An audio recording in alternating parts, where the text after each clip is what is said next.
મળતી માહિતી પ્રમાણે ડિંડોલી વિસ્તારમાં તુકારામ યાદવ પરિવાર સાથે રહે છે. તેમનો 15 વર્ષીય પુત્ર સાહિલ હાલ ધોરણ 10માં અભ્યાસ કરી રહ્યો છે.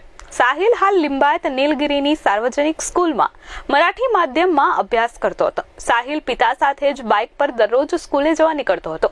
આજરોજ સવારે સાહિલ અને તેના પિતા તુકારામ બાઇક લઈને ઘરેથી નીકળ્યા.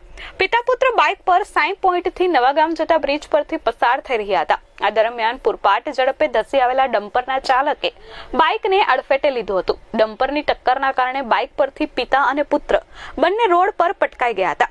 સાહિલ રોડની વચ્ચેની સાઈડ પટકાયો હતો, જેથી તેના પર ડમ્પર ફરી વળ્યું હતું, જ્યારે તેના પિતા ડિવાઈડરની સાઈડ પટકાવાના કારણે બચી ગયા હતા. સાહિલનું ઘટના સ્થળે જ મોત નીપજ્યું હતું. અકસ્માતની જાણ થતાં જ પોલીસ અને ઇમરજન્સી સેવા 108 ઘટના સ્થળે પહોંચી હતી, પરંતુ તે પહેલા જ વિદ્યાર્થીનું મોત નીપજ્યું હતું. બ્રિજ પર અકસ્માતને પગલે મોટી સંખ્યામાં વાહન ચાલકો એકઠા થઈ ગયા હતા.